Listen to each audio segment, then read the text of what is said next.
शादी एक अगर हिंदू धर्म के हिसाब से देखें तो एक संस्कार है कि आप उस में बंध गए और फिर वो लाइफ लॉन्ग है, उसमें कोई फिर आपका Hmm. अलग होने का सिस्टम ही नहीं है।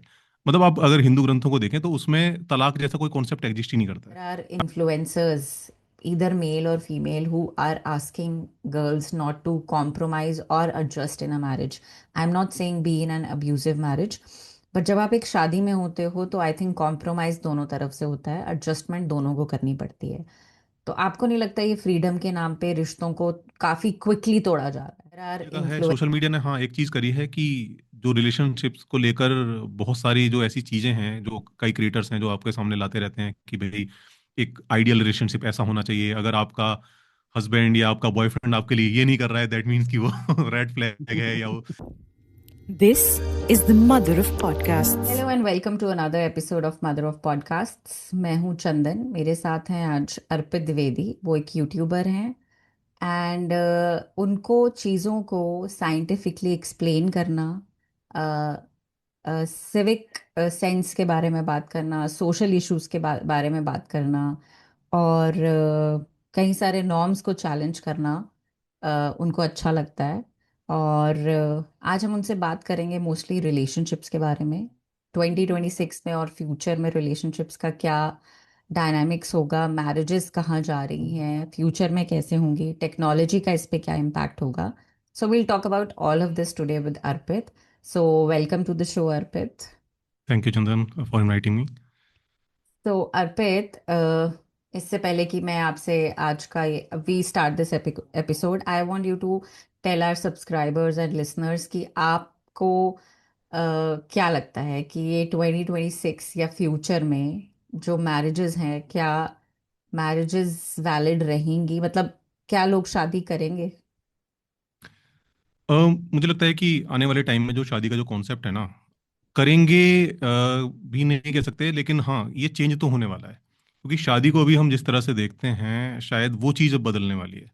क्योंकि अभी तक तो क्या था कि शादी एक अगर हिंदू धर्म के हिसाब से देखें तो एक संस्कार है कि आप उस में बंध गए और फिर वो लाइफ लॉन्ग है, उसमें कोई फिर आपका हम्म। अलग होने का सिस्टम ही नहीं है। मतलब आप अगर हिंदू ग्रंथों को देखें तो उसमें तलाक जैसा कोई कॉन्सेप्ट एग्जिस्ट ही नहीं करता है। तो ये जो हमारी जो सोसाइटी थी ये अभी तक उसी कॉन्सेप्ट पर चल रही थी। लेकिन धीरे धीरे लोगों को लगा कि भाई एक इंसान के साथ पूरी जिंदगी, और उस समय पर जबकि वो जो इंसान है आपकी जो अपनी लाइफ है उसमें उसको जीने में, मतलब आपको आपकी जो लाइफ है वो उसको इस तरह से सफोकेट कर दे रहा है कि आपको मुश्किल हो रही है वहां पर उसके साथ में रहने में। तो ऐसा प्रोविजन होना चाहिए कि अगर आप ऐसी जगह फंस गए हो तो आप अलग हो जाओ। तो वो चीजें होने लगी हैं, ठीक है। एक समय था कि जबकि मतलब आप सोचो कि अगर हम अपने पेरेंट्स की और उनके भी पेरेंट्स की बात करें तो जो तलाक जैसी जो चीज़ थी वो किसी ने सुनी नहीं थी कि तलाक जैसा भी कोई चीज़ होती है। लेकिन अब ये बहुत कॉमन होता जा रहा है, और आप अगर स्टैटिस्टिक्स देखोगे तो जो परसेंटेज है ये बढ़ती जा रही है। इसको लेकर कुछ लोग चिंता भी जताते हैं कि भाई ऐसे तो फिर कैसे रिलेशन चलेंगे जब इतने तलाक हो रहे हैं। तो लेकिन इसका एक अच्छा पहलू भी है, मुझे लगता है कि जिस पर हमें गौर करना चाहिए कि एक वो जो जब तक चल रहे थे जो रिलेशन, जिनको हम कहते थे कि बड़े स्टेबल थे, हमारे पेरेंट्स को देखो उनका साथ पूरी जिंदगी रहा और एक दूसरे के लिए ये सब वो। लेकिन उसमें आप देखोगे कि एक पर्सन की जो फ्रीडम है वो कहीं ना कहीं कॉम्प्रोमाइज कर रही है। और उसमें भी एक पर्सन जो है वो वुमन है जिसकी फ्रीडम कॉम्प्रोमाइज कर रही है। और तभी वो रिश्ता सस्टेन कर पा रहा है क्योंकि आपने उसके लिए कोई स्पेस ही नहीं छोड़ा है। उसको एक तरह से एक ऐसे खांचे में, समाज के ऐसे खांचे में आपने फिट कर दिया है कि उसके पास हिलने के लिए वहां से स्पेस नहीं है।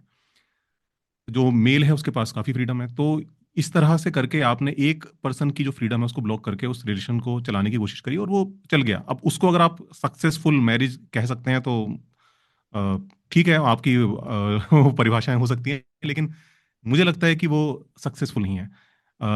वो ठीक है कि वो आप उसको रिलेशन को लंबा चला ले जाओगे, लेकिन उसमें अगर कोई भी पर्सन सफ़र कर रहा है, उसको मुश्किलें हो रही हैं, और just for the sake of society वो उसको खींचे जा रहा है, तो मुझे लगता है कि वो कोई ठीक तरीका नहीं है। इससे बेहतर है कि वो अलग हो जाए। तो ये जो चीज़ें हैं अब धीरे धीरे हो रही हैं। आप देखो कि जो लड़कियां हैं वो अपनी फ्रीडम को समझ रही हैं, वो अपने राइट्स को समझ रही हैं। और जिस वजह से अब जो मैरिजेज हैं वो चेंज होने लगी हैं। और भी कई तरह की चीज़ें इंट्रोड्यूस हो रही हैं, जैसे कि लिव इन के बारे में बहुत ज़्यादा बात की जाती है आजकल की। भाई जो रिलेशन है ये, इसको भी समाज अभी भी एक्सेप्ट करने को तैयार नहीं है। लेकिन मुझे लगता है कि धीरे धीरे आने वाले टाइम में ये जो चीज़ें हैं वो एक्सेप्टेड होती जाएंगी। आज हम मैरिज को जिस तरह से देख रहे हैं कि भाई मैरिज एक ऐसा, मतलब इंडियन सोसाइटी में अगर देखें तो ऐसा ग्रैंड, कहें कि एक फंक्शन टाइप का होता है जिसमें कि पूरा समाज शामिल होता है और बहुत कुछ धूम धड़ाका बैंड बाजा बजता है। लेकिन अब ये जो चीजें होंगी अब इस तरह से मुझे लगता है चेंज होती जाएंगी। अब जैसे लिव इन है, लिव इन में कोई बैंड बाजा नहीं बजा, कोई आपके रिश्तेदार नहीं आए, लेकिन जस्ट आप साथ में रह रहे हो। और उसमें भी एक फ्रीडम है आपके पास में कि आप अगर साथ में रहना चाहते हो, एक टाइम में आपको लगता है कि भाई नहीं आपकी कंपेटेबिलिटी बैठ रही है, आप अपना अपना रास्ता ले सकते हो। पर ऐसे अर्पित, ये फ्रीडम की जब हम बात कर रहे हैं, पुराने जो रिश्ते थे, जो हमारे माँ बाप के रिश्ते थे या हमारे दादा दादी के रिश्ते थे, वहाँ हम्म। पे आई एग्री कि बिकॉज डिवोर्स का ऑप्शन नहीं था तो काफ़ी अब्यूजिव रिश्ते में भी एक औरत को रहना पड़ता था और एक मर्द को भी, क्योंकि अब्यूजिव कोई भी हो सकता है इरेस्पेक्टिव ऑफ द जेंडर। आपने बात की फ्रीडम की कि लड़कियों के पास फ्रीडम है। आपको ऐसा नहीं लगता कि सोशल मीडिया के ज़माने में जो फ्रीडम के नाम पे बहुत कुछ भी गलत हो रहा है, because there are influencers, either male or female, who are asking girls not to compromise or adjust in a marriage. I'm not saying be in an abusive marriage, but जब आप एक शादी में होते हो तो आई थिंक कॉम्प्रोमाइज दोनों तरफ से होता है, एडजस्टमेंट दोनों को करनी पड़ती है। तो आपको नहीं लगता ये फ्रीडम के नाम पे रिश्तों को काफी क्विकली तोड़ा जा रहा है, कि मेरी फ्रीडम हैम्पर हो रही है? हाँ, ये भी है। ये भी, इस चीज़ को भी इनकार नहीं करूंगा मैं कि ये चीज़ हो रही है। और लेकिन उसका भी हमें ये समझना पड़ेगा कि कोई भी चीज़ जब कोई नई नई आती है, जब नई नई फ्रीडम मिलती है, तो उस फ्रीडम के साथ साथ एक जिम्मेदारी भी आती है। तो जिम्मेदारी का एहसास जो होता है ना, वो कई बार बड़ी देर से आता है। फ्रीडम को हम सब इंजॉय करना चाहते हैं, लेकिन उसके साथ जो जिम्मेदारी आ रही है, उस जिम्मेदारी को कोई ओन नहीं करना चाहता। तो मुझे लगता है समय के साथ में धीरे धीरे चीज़ें सेटल होंगी। और अभी ये जो चीज़ें दिख रही हैं, जो फ्रीडम है, लोग उस फ्रीडम को लेकर एंजॉय करना चाहते हैं, वो नहीं किसी के बाउंडेशन में आना चाहते। लेकिन रिश्ते जो हैं धीरे धीरे होने लगेंगे, ये सेटल अप होने लगेगा अभी जो। और मुझे लगता है कि कई बार जो ये चीज़ें ना, सीखते सीखते आदमी सीखता है। हम ये चीज़ें देखते हैं कि भाई वो लोग रिलेशनशिप में थे एंड देन वो सडनली अलग हो गए, या उनकी शादी हुई कुछ टाइम बाद वो अलग हो गए। ये एक एक्सपीरियंस है, आपने एक रिश्ते का एक्सपीरियंस लिया है, और कई बार वो इंसान के लिए पहला एक्सपीरियंस होता है वो। इंडियन सोसाइटी में तो खासतौर पर मैं बताऊं कि बहुत सारी जो शादियां होती हैं वो अरेंज मैरिज ही होती हैं। हम्म। और उसमें कई बार ऐसा होता है कि लड़का भी और लड़की भी वो पहली बार किसी के साथ रिलेशनशिप में आ रहे होते हैं, हम्म।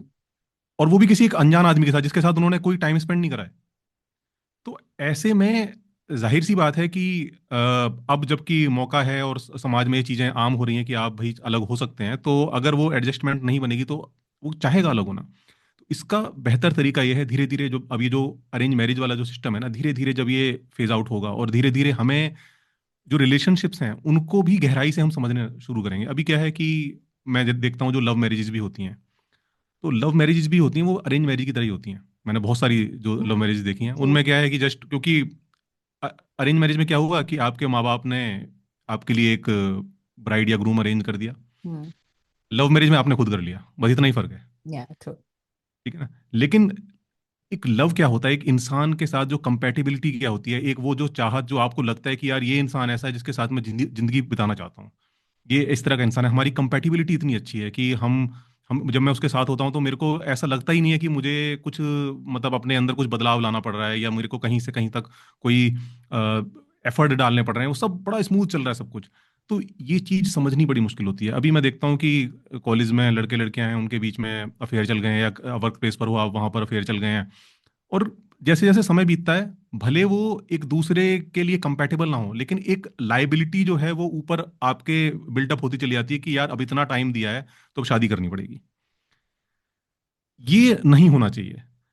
वो जो टाइम है उस फेज को आप समझो, वो फेज आपको समझने के लिए उस रिलेशनशिप को, और आपको लग रहा है कि यार नहीं भाई ये यहाँ पर बात नहीं बनेगी, तो आप अपने रास्ते अलग करो। लेकिन इस चीज को अभी समझना भारतीय समाज को अभी बहुत टाइम लगेगा, क्योंकि हम अभी उसी सोच से आ रहे हैं कि यार अभी इसी किसको, इसके साथ मैंने इतना टाइम बिता लिया, या इसके बारे में मेरे दोस्तों को पता चल गया, मेरी फैमिली को पता चल गया, अब मैं कैसे अलग हो जाऊं, ये तो बड़ा मुश्किल काम है। क्योंकि हम अभी भी वही वाले हैं कि मतलब प्यार एक बार होता है, शादी एक बार होती है, वो ये चीजों से अभी बाहर आने में टाइम लगेगा। तो जब आपने वो बात की कि लिव इन में लोग रहने लग पड़े हैं, जैसे हमारे देश में शादी को लेके, शादी हिंदू मैरिज एक्ट है और शादी को लेके प्रोटेक्शन काफी है, चाहे लड़का हो या लड़की हो।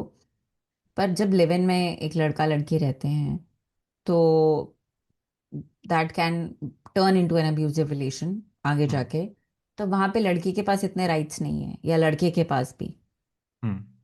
तो लिव इन को समाज कैसे एक्सेप्ट करे जब एक लड़की के साथ कुछ गलत हो रहा है और उसके माँ बाप तो फिर उसका स्टैंड नहीं लेंगे, या कोई लॉ भी उसको सपोर्ट नहीं करेगा कि भाई तुम अपनी मर्जी से रह रहे थे, हम क्या कर सकते हैं। या माँ बाप भी ये बोलेंगे कि तुम्हारे साथ जो हुआ तुम्हारी मर्जी से हुआ। Same goes for the boy, hmm. क्योंकि वो दोनों अपनी मर्जी से अडल्ट्स थे, साथ रहने लग पड़े, पर कुछ ऐसे लॉज नहीं है जिससे वो बाउंड है। तो इस चीज में लड़का और लड़की के साथ गलत भी हो सकता है। तो आपको लगता है कि समाज को इतना इजीली लिव-इन्स को एक्सेप्ट कर लेना चाहिए? क्योंकि जैसे आपने बोला कि हम हम्म। इतने टाइम से अगर एक बंदे को डेट कर रहे हैं, या एक कोई लड़का किसी लड़की को डेट कर रहा है, तो उसको ऐसे लगता है यार अब मैंने इतने एफर्ट्स डाल लिए, मैं इतने साल इन्वेस्ट कर लिए, तो ठीक है ना, इसी से शादी कर लेता हूँ चाहे नहीं बन रही है। तो लिव इन हम्म। में भी तो ये चीज होगी ना? हाँ, ऑब्वियसली होगी। वो तो किसी भी रिलेशनशिप में होगी, केवल लिव इन की बात नहीं है। वो शादी में भी होगी। अगर आप शादी कर लो किसी से, तो क्या आप एब्यूजिव रिलेशनशिप से बच सकते हो? कोई गारंटी नहीं ले सकता। नहीं, मेरा ये I I want to ask this कि जैसे लिव इन में आपने कहा कि हमें इवॉल्व होना पड़ेगा, हमारी सोसाइटी को भी इवॉल्व होना पड़ेगा। हमारे लॉज अभी इतने इवॉल्व नहीं हुए हैं कि एक लिव इन रिलेशनशिप में जो प्रोटेक्शन है लड़की की या लड़के की या एक रिश्ते की, वो हो। तो वहां हम्म। पे समाज कैसे एक्सेप्ट कर ले एक लिव इन रिलेशनशिप को, जब प्रोटेक्शन लॉ की तरफ से भी नहीं है? अ, मुझे लगता है लॉज में पिछले कुछ सालों में बदलाव तो आए हैं। अभी शायद उन्होंने लिव इन को कंसीडर करना शुरू कर दिया है। वो शायद कुछ साल का पीरियड है, चाहे 2 साल का या 3 साल का, उसके बाद उसको एज अ मैरिज ही कंसीडर करता है कोर्ट, जहाँ तक मुझे पता है। बाकी देखना पड़ेगा। हम्म। तो लॉज को बदलना पड़ेगा। समाज, आप सोचो कि हम रिवर्स डायरेक्शन में चले जाएं, वो होने वाला नहीं है। अब कानून ऐसे बनाने पड़ेंगे कि भाई आप 6 महीने या 1 साल हो किसी के साथ में, तो वो यही माना जाएगा कि हाँ आप एक रिलेशनशिप में हो, और उस रिलेशनशिप को एक तरह से शादी के जैसा ही माना जाएगा कि हाँ आप शादी में हो, आपने अगर कुछ प्रोमिस कर रखे हैं तो वो सारी चीजें कंसीडर करी जाएंगी। और उसमें फिर किस तरह से, अगर आप अलग होते हो तो उसमें भाई कौन क्या बियर करेगा, वो सारी चीजें धीरे धीरे मुझे लगता है कि लॉ में डिफाइन होने लगेंगी। और जैसे ये फॉल्स केसेस काफी सुनते हैं, false rape cases, false domestic violence cases काफी, इवन शादियों में भी बढ़ चुके हैं ये केसेस। तो लिव इन में तो I think the number is going to increase if there is no law protecting it, if there is no, if the society accepts it, that is what I am trying to say. कि जो ये नहीं, fake cases हैं उनको, उन पे कैसे लगाम लगाई जाएगी, क्योंकि ये केसेस तो फेक अभी भी हो केसेस रहे हैं। का चक्कर ये ना बड़ी, मतलब मैंने भी इस पे काफी थिंक किया है, और इसमें बड़ी दिक्कत है। अगर हम थोड़े से आंकड़े पे नजर डालें तो हमें पता चलता है कि आज भी इंडिया की 1/3 जो वुमेन्स हैं वो डोमेस्टिक वायलेंस का शिकार होती हैं। 1/3 एक बहुत बड़ा नंबर है अगर हम पूरे इंडिया का अगर देखें तो। हम्म। ठीक है ना? और अभी भी जो है, जो डाउरी केसेस हैं वो हमारे पास बहुत हैं, भर भर के हैं। डाउरी डेथ्स जो हैं उनके नंबर भी बड़े हाई हैं। तो जब एक ऐसा समाज है जहां पर अभी भी हालत इतनी खराब है, तो जाहिर सी बात है हमें जो लॉज हैं वो इस तरह के बनाने पड़ेंगे कि वो जो कमजोर साइड है उसको थोड़ा सा सपोर्ट मिले। ठीक है ना? तो वुमेन्स, लोगों को लगता है कि यार ये जो कानून है ये थोड़े से बाइज्ड हैं वुमेन्स की तरफ। वो इसीलिए बाइज्ड हैं क्योंकि आप आंकड़ों को देखोगे ना तो आपको लगेगा हाँ यार फिर क्या करें, और गवर्नमेंट क्या कर सकती है। कुछ तो आपको सपोर्ट उधर देना ही पड़ेगा। तो ये चीज हो रही है। अब क्या है कि लेकिन जो वुमेन्स हैं वो एम्पावर्ड भी हुए हैं, अब वो आज जॉब भी कर रही हैं। आज वो ऐसी भी नहीं है कि आप उन्हें दबा लोगे, कंट्रोल कर लोगे। तो जाहिर सी बात है। और इंसान अगर है तो इंसान, चाहे वो मेल हो या फीमेल हो, कुछ ना कुछ जो है खुरापात दिमाग के होते ही हैं। वो मेल भी होते हैं, फीमेल भी होती हैं। हम्म। अब अगर उसके पास कोई टूल है और उसको लगता है कि वो उसको इस्तेमाल करके दूसरे को टॉर्चर किया जा सकता है, तो वो आदमी उसका पूरा इस्तेमाल करता है। तो इसमें तो मेरे ख्याल से ये है कि कानून थोड़ा सा इसमें, अगर हमारा जो प्रशासन है वो थोड़ा मुस्तैदी से काम करे, तो चीजें ठीक हो सकती हैं। कानून ने तो अपना अपना काम कर दिया, उसने लॉ बना दिया, लेकिन जो उसको एनफोर्स करना है वो जिम्मेदारी प्रशासन के ऊपर है। तो प्रशासन अगर उन चीजों को ठीक से वेरीफाई करे, समझे क्या मामला था, क्या झूठा तो नहीं फंसाया जा रहा है, तो वो चीजें जो है वो उन पर काम होना चाहिए अब। ठीक है। तो जैसे अब टेक्नोलॉजी की बात करते हैं, शादी पे या एक रिलेशनशिप पे टेक्नोलॉजी का, सोशल मीडिया का क्या असर हो रहा है? क्योंकि सोशल मीडिया और डेटिंग एप्स की वजह से ऐसा लगता है कि हमारे पास काफ़ी ज़्यादा चॉइसेस हैं, पर असल में ऐसा नहीं है। अगर आप अपने आसपास देखोगे तो 30+ मेल या फीमेल्स हैं who are unmarried, willing to married, but they are not getting a partner. Hmm. तो इसमें सोशल मीडिया ने, is it a good thing कि लोग टाइम लेके अपना पार्टनर चूज कर रहे हैं, या ये डेटिंग एप्स या सोशल मीडिया की वजह से जो इल्यूजन क्रिएट हो रहा है इसकी वजह से बहुत ज़्यादा प्रॉब्लम आगे जाके भी होगी और अभी हो भी रही है? What do you think about that? मुझे लगता है कि सोशल मीडिया और ये जो डेटिंग एप्स वगैरह है ना, इन्होंने एक एक मतलब एक बेहतर पार्टनर को ढूंढना संभव बना दिया है। क्योंकि उससे पहले तो क्या था कि भाई आपके पास चॉइसेस बहुत कम थी। कुछ, या तो आप कहीं काम कर रहे हो, वहां पर आपको कोई टकरा जाएगा, आपके कॉलेज में कोई टकरा जाएगा, या आपके रिलेशन में होगा कोई जो कभी शादी वादी में कहीं आप टकरा जाओगे। इसके अलावा आपके पास क्या संभावना थी? या फिर वही है, आप पेपर में ऐड दो, या फिर वो मैट्रिमोनियल साइट्स हैं वहां पर जाओ। ठीक है ना? अब बहुत ज़्यादा संभावनाएं खुल गई हैं, और आप मिल सकते हो, बातचीत कर सकते हो, देख सकते हो, समझ सकते हो कि अ, कोई पर्सन जो है आपके लिए कैसा है। और मुझे लगता है कि इसमें कोई बुराई नहीं है, क्योंकि एक सही बंदे का मिलना जिसके साथ आप जीवन गुजार सको, वो बड़ा रेयर होता है। और कई बार बहुत टाइम लगता है, बहुत लोगों से आप मिलते हो, बात करते हो, तब जाकर आपको समझ में आता है कि हाँ यार, ये बंदा ठीक है। और इसमें टाइम कई बार लग जाता है। और आजकल तो वैसे भी कैरियर जो है, हमारा कैरियर बनाते बनाते ही 30 साल तो ऐसे ही निकल जाते हैं, 30 साल का आदमी वैसे ही हो जाता है। तो ये तो हो ही रहा है। और जिस तरह से जो महंगाई है वो बढ़ रही है, और जिस तरह से जो लिविंग जो स्टैंडर्ड है वो हाई हो रहा है, उसको खर्चे जो हमारे बढ़ रहे हैं, तो एक स्टेबिलिटी लाइफ में लाते लाते वो टाइम लग ही जा रहा है। उससे पहले आदमी शादी का सोच ही नहीं पा रहा। तो ये चीज यहाँ पर है। और जहां तक सोशल मीडिया का है, सोशल मीडिया ने हाँ एक चीज करी है कि जो रिलेशनशिप्स को लेकर बहुत सारी जो ऐसी चीजें हैं, जो कई क्रिएटर्स हैं जो आपके सामने लाते रहते हैं कि भाई एक आइडियल रिलेशनशिप ऐसा होना चाहिए। अगर आपका हस्बैंड या आपका बॉयफ्रेंड आपके लिए ये नहीं कर रहा है, दैट मीन्स कि वो रेड फ्लैग है, या वो ये चीजें वाकई में बहुत ज्यादा हुई हैं। और ये चीजें कई बार प्रॉब्लमेटिक भी हैं, क्योंकि अभी तक आपने, आपके दिमाग में वो बात ही नहीं थी, लेकिन अब जब आपने वो रील देख ली है, तब आप उसके एक्सपेक्ट कर रहे हो कि हाँ यार, ये चीज वो करे। मतलब और ऐसा लगता है इंसान, जैसे हमने एक थेरेपिस्ट से बात की थी, और उन्होंने बताया था कि कई लोग खुद ही डायग्नोस कर लेते हैं कि मेरा जो पति है वो नार्सिसिस्ट है, क्योंकि वो ये कर रहा है और उस इन्फ्लुएंसर ने ऐसे बोला था। ये ना हमें समझना चाहिए, हर इंसान अलग होता है। ठीक है ना? जो वो जो इन्फ्लुएंसर बता रहा है कि यार ये करना चाहिए, वो एक किसी की पर्सनैलिटी हो सकती है कि वो इस तरह का करे, लेकिन हर पर्सनैलिटी अलग तरह की होती है, हर किसी की अपनी लव लैंग्वेज होती है।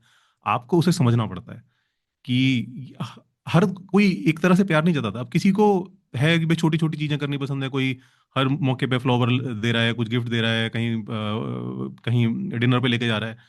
तो किसी का कुछ दूसरा हो सकता है। लेकिन वो समझना पड़ेगा आपको। अगर वही चीज जो आपने कहीं देखी है वो एक्सपेक्ट करने लगोगे, तो फिर कोई भी रिलेशनशिप चलने वाली नहीं है। एक्सपेक्टेशंस जो होती है ना, और वो भी बहुत ज्यादा, ऐसा नहीं है, मैं ये नहीं कह रहा कि एक्सपेक्टेशन नहीं रखनी चाहिए, रखनी हम्म। चाहिए। वो होती ही है रिलेशनशिप में। जब आप होते हो तो थोड़ा बहुत तो आप एक्सपेक्ट करते ही हो, लेकिन वो इतनी हाई नहीं हो जानी चाहिए कि वो सामने वाला बंदा उसको अचीव ही ना कर पाए। वो हो जाएंगी तो फिर वो दिक्कत हो जाएगी, और यही जो चीजें होती हैं फिर रिलेशनशिप में प्रॉब्लम का कारण बनती है। तो कई बार आपको ईमानदारी से अपनी तरफ भी देखना चाहिए कि आप कितना कर रहे हो, और क्या जितना आप कर रहे हो उतना, उससे ज्यादा तो एक्सपेक्ट नहीं कर रहे सामने वाले से। और कई बार चीजें, किसी चीज को कन्वे करने का तरीका भी होता है। ऐसे नहीं कि आपने कहीं देखा और आप एक्सपेक्ट करने लगे कि अब ये बिना जाने करे इस बात को, उसके बेचारे के दिमाग में ही नहीं है। हम्म। आप उसे कन्वे कर सकते हो कि यार मुझे अच्छा लगेगा अगर तुम ऐसा करोगे। और मुझे लगता नहीं है कि अगर आप किसी को ऐसे कन्वे करो और वो वाकई में मतलब आपको चाहता है, तो वो ना करे ऐसा। और वो मतलब कैपेबल हो करने का, पता चला आप कहो कि नहीं, आप लैम्बोर्गिनी निकाल के ले आओ, तो बेचारे की पॉकेट ही नहीं अलाउ कर रही। ठीक है, तो क्या अर्पित डेटिंग एप्स यूज करते हैं? हाँ, मैंने यूज करी है। How do you find that? Uh, यहाँ पर ना, सच बताऊं तो लोगों ने इसको इतना खराब कर रखा है। क्योंकि क्योंकि जो जिस तरह से बात होती है, मैं तो मतलब लड़कियों के एक्सपीरियंस से जानता हूँ जिनसे मेरी बात हुई है, तो वो मतलब बताती हैं कि हर 10 में से जो 8 या 9 बंदे हैं ना, वो जस्ट या तो मैरिड हैं, या वो जस्ट ऐसी फिलिंग के लिए वहां पर हैं। और कई तो जो एजिड अंकल हैं, वो अपने 50 साल के, वो भी वहां पर मौजूद हैं। वो जो उनको पता नहीं क्या उम्मीद है कि शायद okay, that is a news. ठीक है। अच्छा, इसके साथ में लड़कियों की साइड में देखें तो बहुत सारी ये भी ऐसी भी लड़कियां हैं जो कि वहां पर किसी मॉनेटरी बेनिफिट के लिए बैठी हुई हैं। उनको ओके। लगता है कि कोई लड़का ऐसा मिल जाए जो उनको किसी तरह से फाइनेंशियली कुछ कर दे। तो दोनों ही तरह से है मामला। लड़कियों की साइड से ज़्यादा है गड़बड़, क्योंकि लड़कों की साइड से गड़बड़ ज़्यादा है, क्योंकि वो जेन्युइन जो लोग हैं ना, जो वाकई में एक अच्छा पार्टनर सीख कर रहे हैं, हम्म। वो बहुत कम है, और फर्जीवाड़ा ज़्यादा है। तो इस वजह से जो जेन्युइन भी हैं, उनको उनको भी कई बार मतलब लड़कियां जो देखती हैं, और वो मतलब उनको उतना भाव नहीं देती। उनको समझ लगता है नहीं यार, ये आता। भी लगता है कि ऐसे ही होगा। ये तो दिक्कत है यहाँ पर। आपने इस ट्रेंड के बारे में सुना है कि जो जीवन साथी डॉट कॉम है या शादी डॉट कॉम है, यहाँ पे लोग एक्चुअल में इन लोगों ने मतलब एक काइंड ऑफ टिंडर बना के रखा है हुकअप्स के हम्म। लिए, कि मिल लो, हम्म। घर वालों को हम्म। पता है तुम बात कर रहे हो, ठीक है, मिल लो, हुकअप कर लो, और ठीक है, आगे आके बोल लो कि समझ नहीं आया। Have you heard about this? हाँ हाँ, पता है मेरे को। वो प्रोफाइल वहां पे बना लेंगे, कई तो फेक भी होते हैं। मैं हम्म। तो मतलब लड़कियों ने बताया मेरे को कि उसमें कुछ डाला हुआ है, ये करता हूँ, और फिर वो बाद में सब कुछ फर्जी निकला। तो ये तो, अब लड़कियां भी होशियार हैं, मुझे लगता है लड़कियां भी इतनी बेवकूफ़ नहीं है। हाँ, कोई कोई भाई ज़्यादा भोली भाली हो तो कह नहीं सकते, तो वो भी समझती हैं, और इतनी इजीली ट्रैप नहीं होती हैं वो।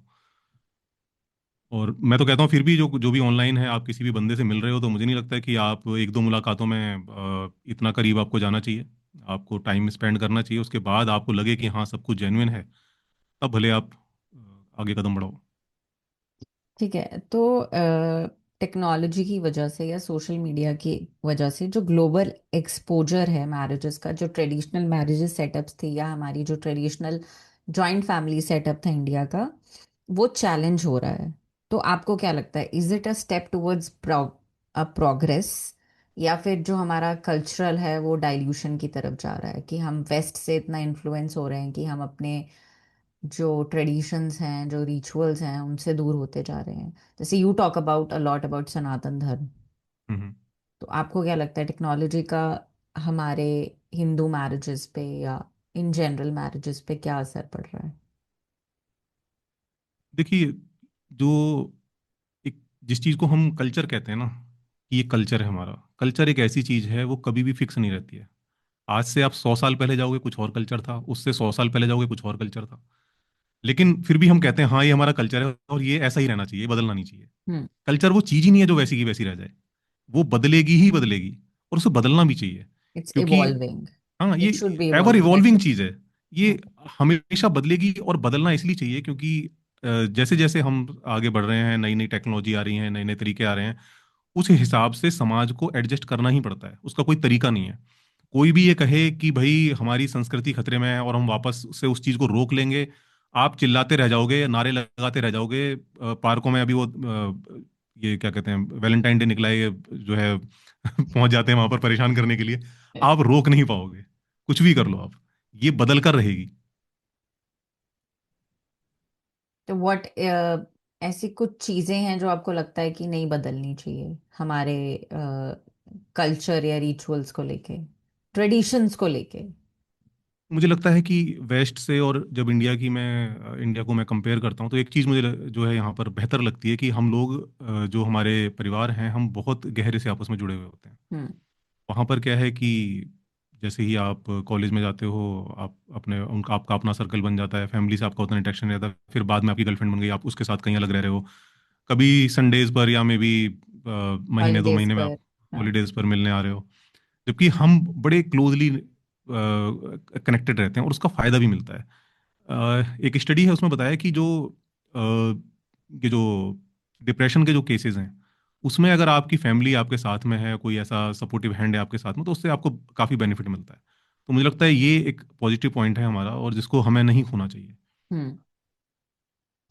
ओके, सो हम ना काफ़ी बात करते हैं मैस्कुलिनिटी और फेमिनाइन एनर्जी की, लाइक हम अपने चैनल पे। हम्म। और अभी हमने एक मैच मेकर है, उनसे बात की थी, जिन्होंने कहा कि जो लड़के हैं आजकल के रिलेशनशिप में, शादियों में खासकर, वो अपनी मैस्कुलिन एनर्जी में नहीं है।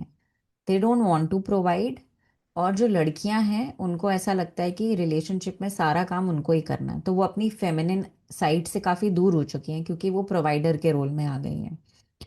सो I want to know your view about it.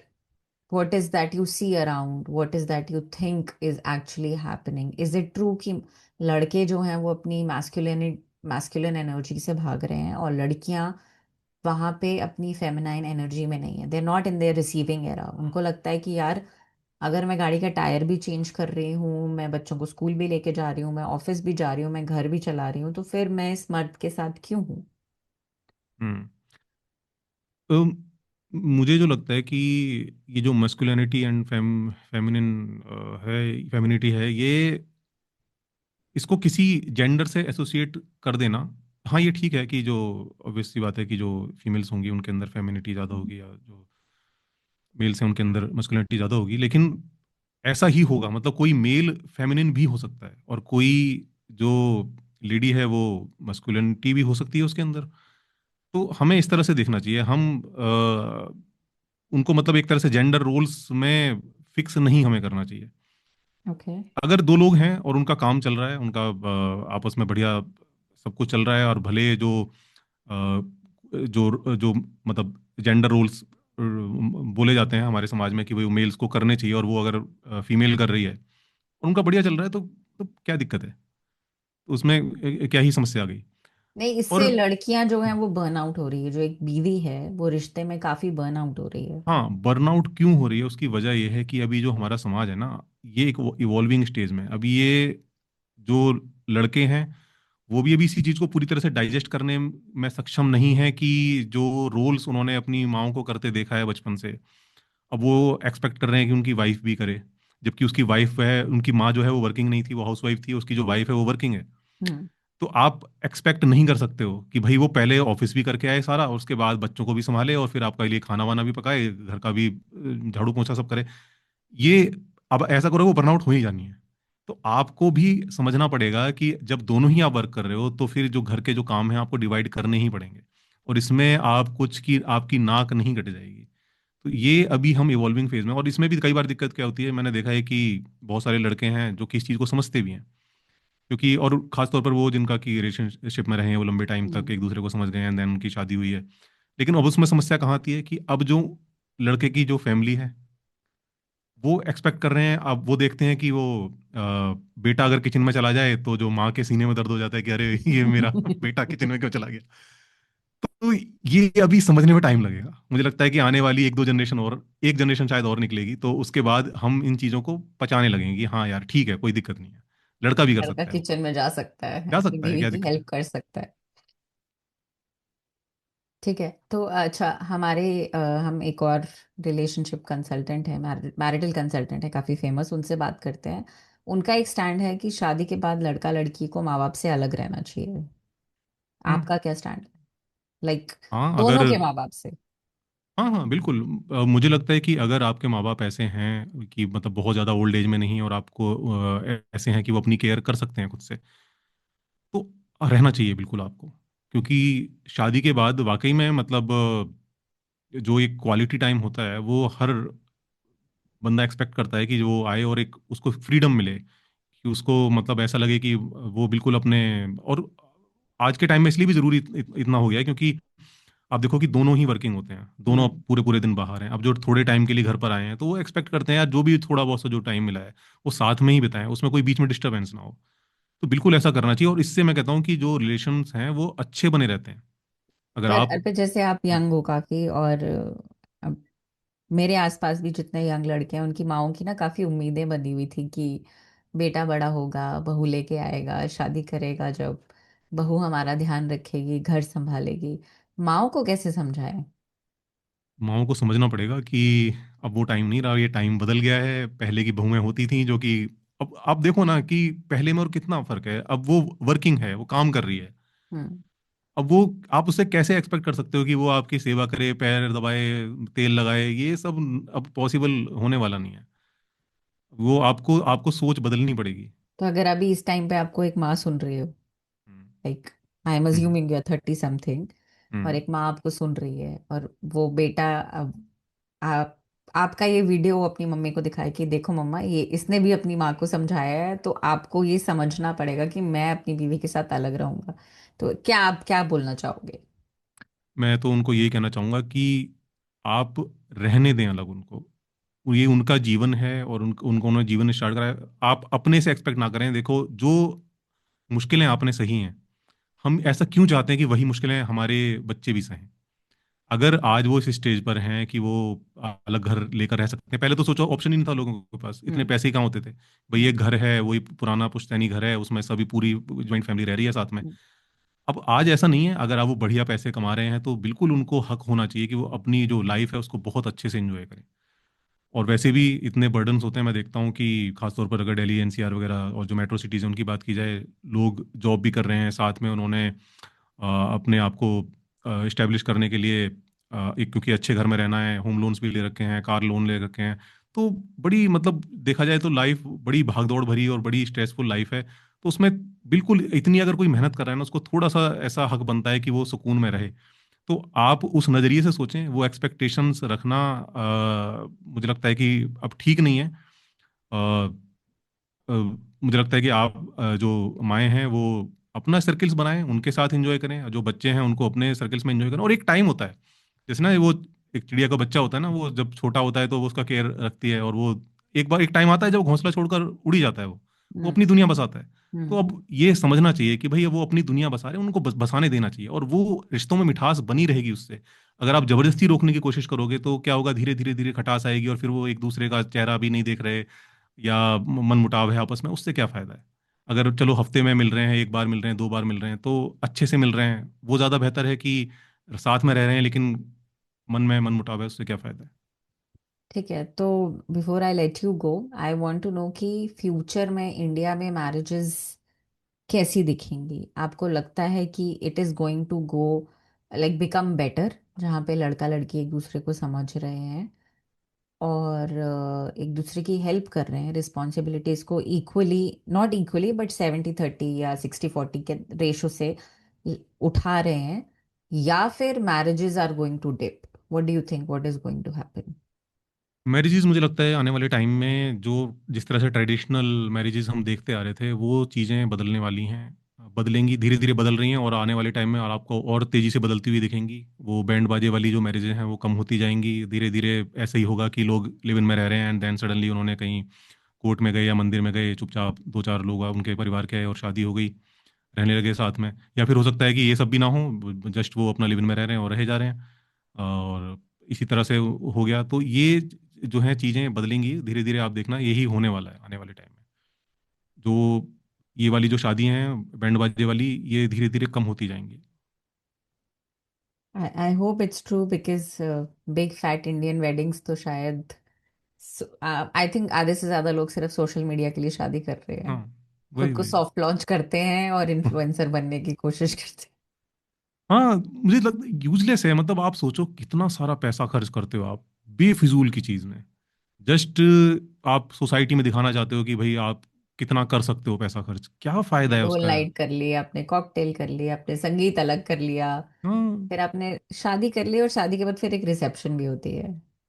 तो ठीक है, let's hope we are going towards a better future, the marriages are heading towards a better future. And thank you so much for giving your time to us, thank you for being here, thank you. Thank you, thank you so much.